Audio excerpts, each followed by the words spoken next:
नमस्कार। प्रकृति प्रेम के उदाहरण के रूप में यदि हम पिछले कुछ दशकों और वर्तमान में देखने जाएं, तो बहुत से ऐसे लोग हैं जिन्होंने पेड़ पौधों के संरक्षण में अपनी अहम भूमिका निभाई है। जैसे तेलंगाना के रमैया दरीपल्ली, कर्नाटक की शालू मर्दा थिमक्का, जोरहाट आसाम के जादव मोलाई पायेंग। आज हम इन्हीं पद्मश्री विजेताओं में से forest man of India Jadav Molai Payeng के प्रकृति प्रेम से आपको रूबरू कराएंगे। धन्यवाद।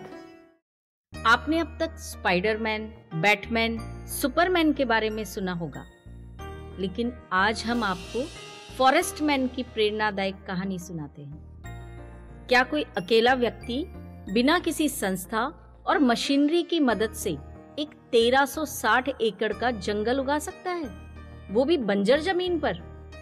हर कोई कहेगा नहीं, ये संभव नहीं है। और यही बात भारत के वन विभाग ने भी कही थी असम के जादव मोलाई पायेंग से।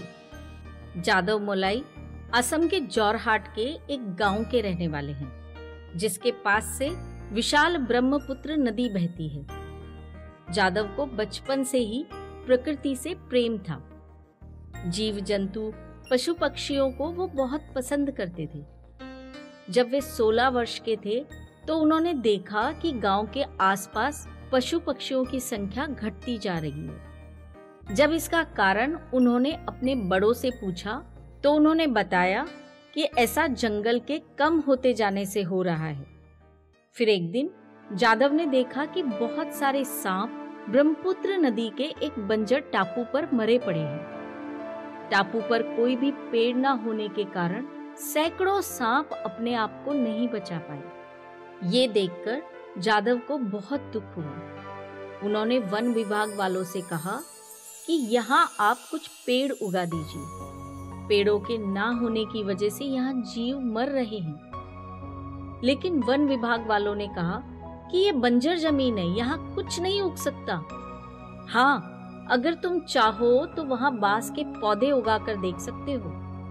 वन विभाग वालों ने शायद ये बात मजाक में कही थी, पर जादव ने इसे गंभीरता से ले लिया। जादव ने ब्रह्मपुत्र नदी के बीच एक वीरान टापू पर 20 बांस के पौधे लगाकर शुरुआत की।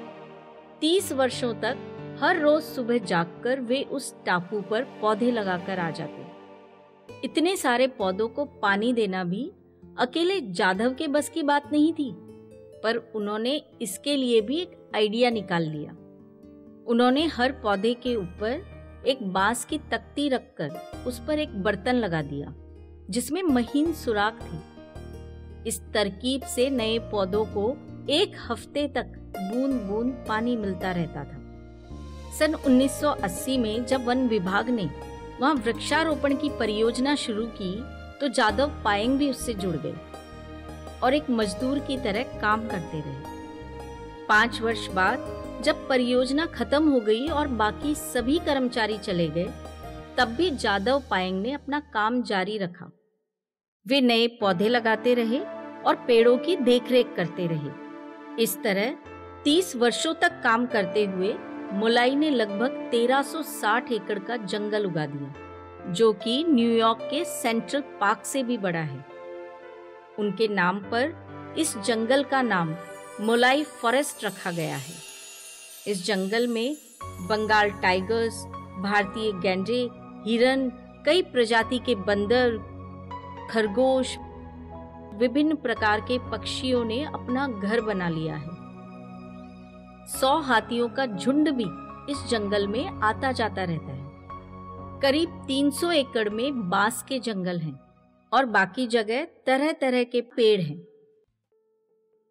जादव पायेंग इसी जंगल में अपनी पत्नी और 3 बच्चों के साथ एक कुटिया में रहते हैं और गायों का दूध बेचकर अपना जीवन यापन करते हैं। जादव पायेंग को उनके इस अद्वितीय उपलब्धि के लिए 22 अप्रैल 2012 को जवाहरलाल नेहरू विश्वविद्यालय के स्कूल ऑफ एनवायरमेंटल साइंसेज द्वारा आयोजित एक सार्वजनिक समारोह में सम्मानित किया गया, जहां उन्हें फॉरेस्ट मैन ऑफ इंडिया की उपाधि दी गई।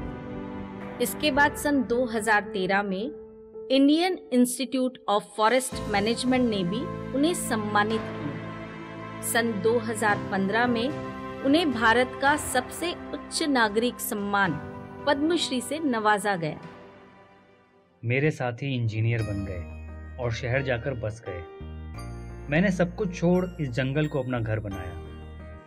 अभी तक मिले सम्मान और पुरस्कार ही मेरी असली कमाई है, जिससे मैं अपने को दुनिया का सबसे सुखी इंसान महसूस करता हूँ। जादव पायेंग ने हमें बताया कि अत्यधिक धन अर्जित कर लेना ही सफलता नहीं है। सफलता का एक रूप ये भी है जो उन्होंने हासिल की है। सोचिए, उनके द्वारा उगाए गए जंगल ने कितनी टन शुद्ध ऑक्सीजन इन 30 सालों में उत्पन्न की है, और आगे भविष्य में ये जंगल कितना ऑक्सीजन हमारे आने वाली पीढ़ियों को उपलब्ध कराएंगे।